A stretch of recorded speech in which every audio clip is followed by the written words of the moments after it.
Hello guys, welcome back to the channel. Hope you're all having a great time. A little bit tired, but I have some coffee here, some tea, so hopefully it helps. So guys, today's video is gonna be I'm gonna be sharing my story. I don't think I've shared this one on YouTube before, okay? So hey, bear with me guys. So if you guys have watched my story time videos, I've done two of them, and I was talking about my journey, about my life and all of that. So if you haven't watched those ones, please make sure to go check them out, and then it will connect with what I'm about to share with you guys right now. So I wanted to talk about when I used to do karate. Okay, before I even started doing martial arts, oh man, yes, I was a beast of a kid. You understand what I'm saying? Yeah, I was a beast of a kid. Like I was a terror. That's what they call them. It sounds bad, but hey, it's the truth. It's the truth. I was a terror, and I was a terror, and I did not know how to kind of like control my temper and stuff like that. So when I went to karate, I remember the first day when we were driving around looking for like a proper dojo. We don't call them training places; they're called dojos. So we're looking for a proper dojo and a proper sensei that can handle my personality, because I'm stubborn. I can't be a pain, But anyways, so we found this guy, this sensei, and we went over there, and he was so mean. I remember thinking that this guy, he's this old fool talking about he can do this, he can do that. But honestly speaking, that's what I was thinking. And I was like, okay, I guess we'll try this thing. If it works, it works. I'm always like that. So I joined, and the first day was not bad. We were learning about little bit about self-discipline, about kata, and about the moves, how to block, how to punch and all of that. That was the first day. It wasn't bad. The second day, that's when things started escalating, because it went from easy to hard to super hard. And I think I came back, as far as I'm told, that I was crying and all of that. I was like, me crying? I don't cry. But anyways, they said I came back, I was crying, it was so hard, I was sweating. It was, oh man, that day I slept early. And then after a week doing that, it was a week of, I'm gonna quit. But at the same time, it was 2 months. at the same time, like I kind of liked the challenge, because I was always like, I'm always a person that likes not sports, but like I like something that challenges me, and something that I feel like maybe might defeat me. I like to be challenged, let's just put it that way. So my sensei, he was, oh gosh, oh man, listen, if you were soft working with that guy, oh man, it's a nightmare. Trust me, it's a nightmare. Like, if you do something wrong, guess what this guy would do? 10 push-ups. You're like, oh, okay, 10 push-ups, okay, that's nothing. But you keep doing that thing wrong, it goes from 10, 20, 30, 40. I was like, oh gosh, what the heck, man? And after that, as you keep doing, as it keeps making you do those push-ups, he's trying to push you to a limit where you explode and you really, show your true colors. And I was getting to that point each and every week I would go there. I was getting to that point. I used to go 2 times a week. And I would explode, and then he would talk to me, and then I would cool down, and then he would teach me how to control myself. And I really needed that at the time because growing up the way I grew up, it wasn't. I didn't grow up like middle class where it's expected for you to go do like sports, play sports, or come back home, whatever. Like you living a life where you don't have to worry about anything. Mine was a little bit different. Maybe one day we'll do a documentary on where I'm coming from, my neighborhood, so you guys can understand what I'm talking about.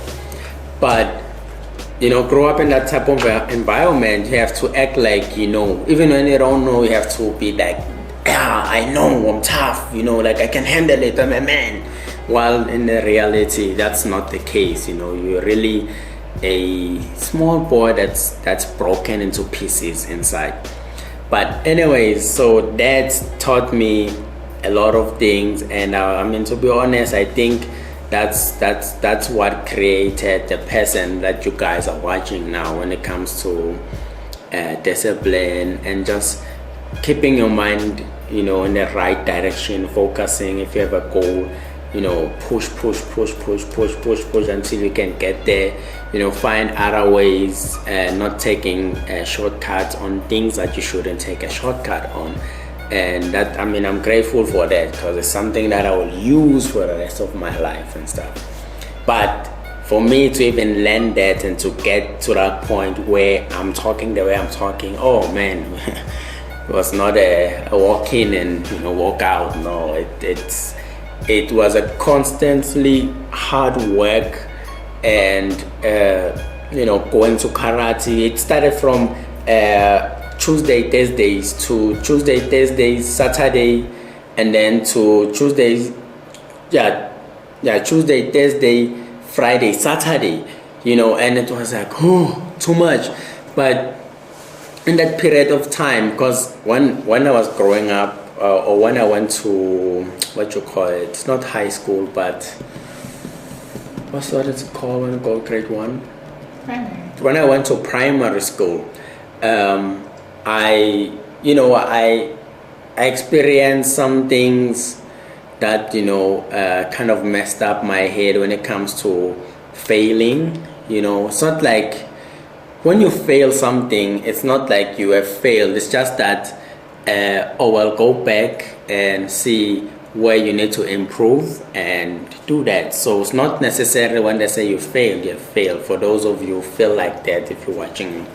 But anyway, so my first grades I had to repeat because I had some learning difficulties that at that time my teacher did not know what it was. They thought I was lazy, thought I was this, I thought I was that and that, which is I was not hyper kid, always excited to do something new. But when it comes to the way the educational system, they were teaching me I'm sorry to say this, with how would I put this, with someone that didn't know someone with my learning difficulty, then it's like, it's not my fault, like, you don't know. Anyways, put that aside. So I failed my first grade and repeated pass, went to my second grade, and that one, it's another story, but I did not fail, I passed, but I had to stay for my third grade. So it's kind of like you repeated, but you did not. You understand what I'm saying?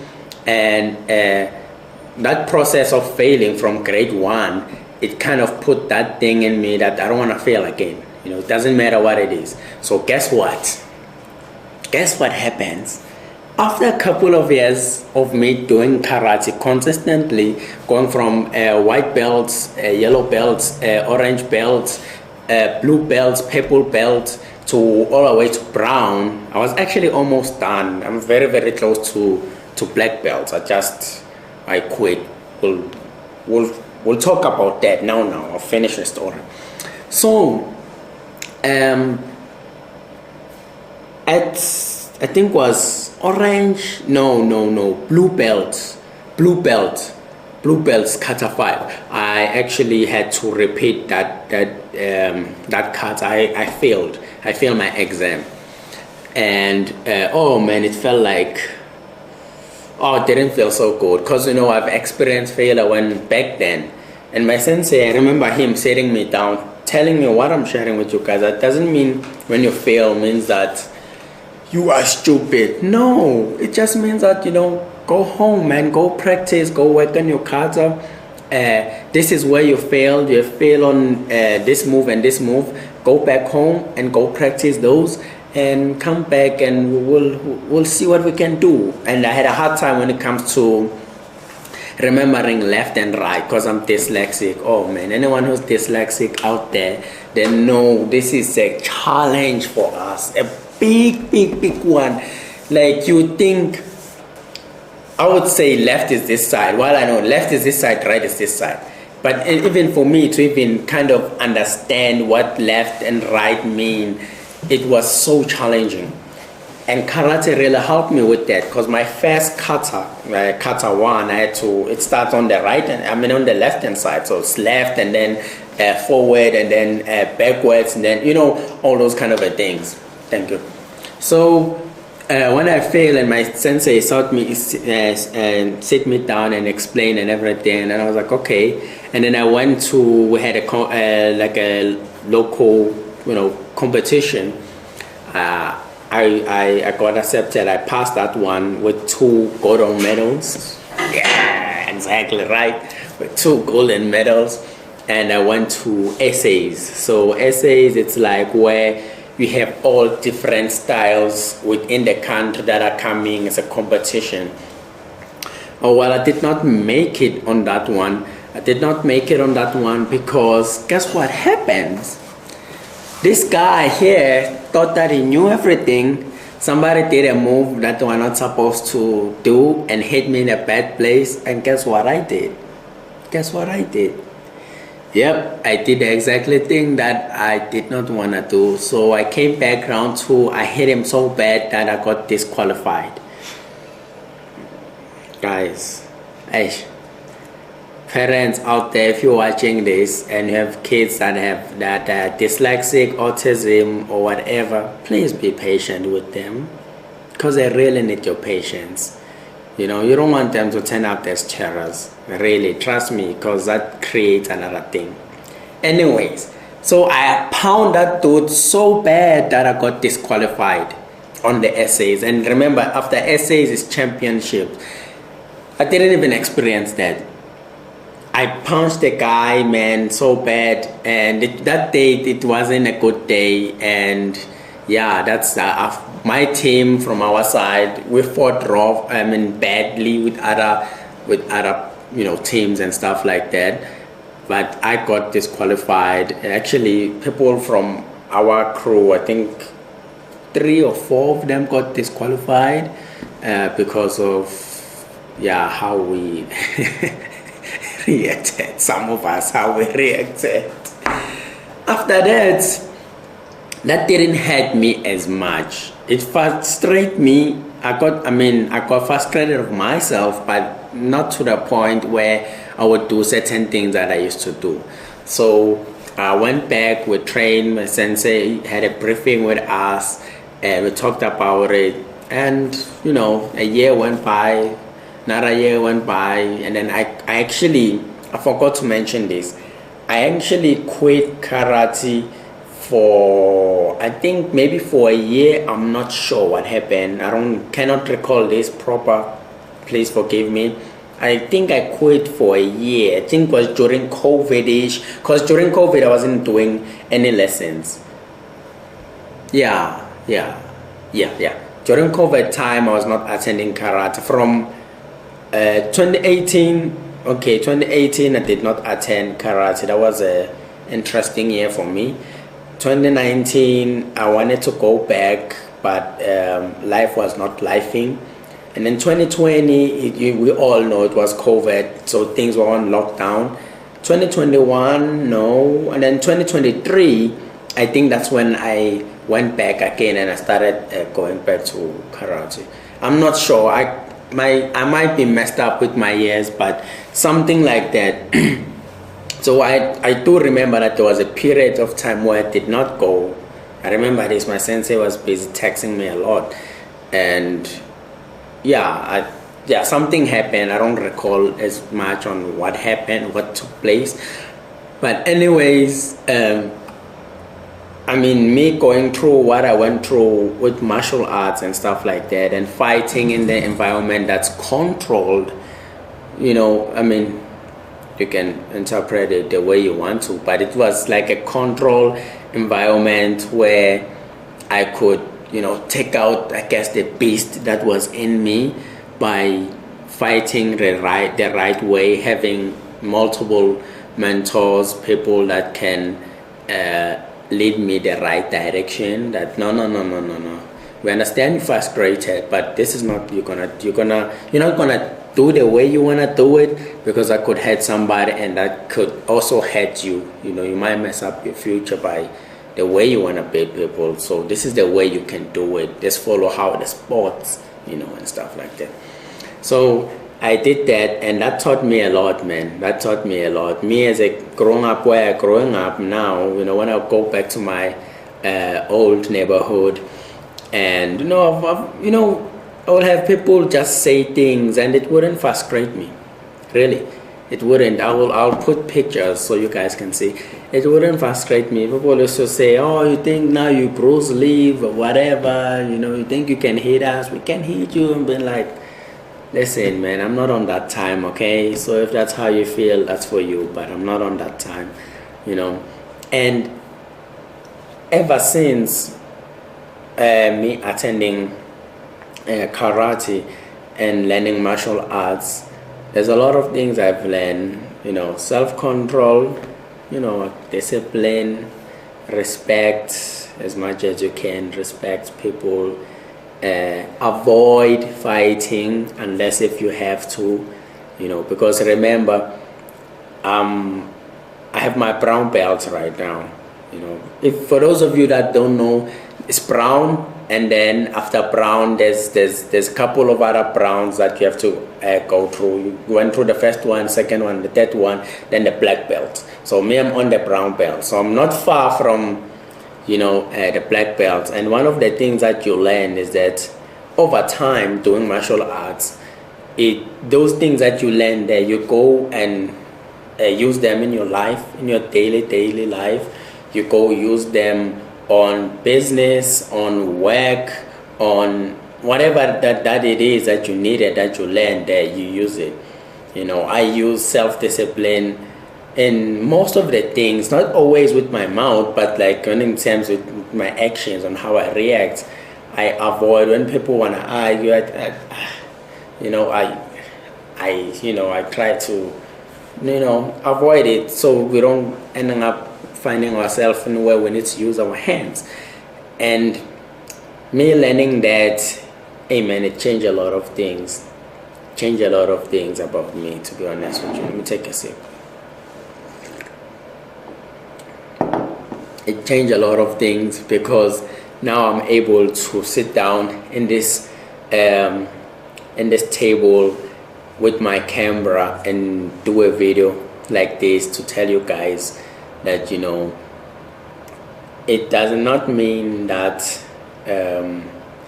when you are whatever bull or whatever that you want to call it, that there's no way for you. For me, the reason I was able to be the person that now you guys are watching is that someone saw a seed and saw what's this word, pentol. Scratch that. Yeah, pentol shawl.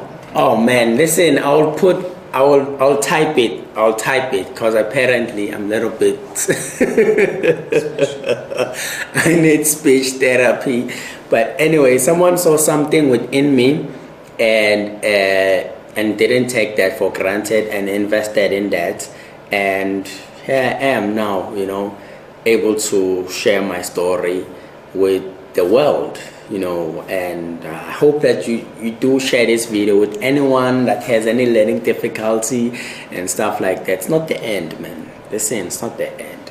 You're not stupid. You are unique. You are God made you, and when He made you, did not do any mistakes. So it's just that the environment where you grow up in, you need to learn something from that, so you can come back and teach other children. And I like to believe that by me being me, I am changing at least my circle. Okay, but yeah, guys, we'll see you in the next one. Until next time, peace.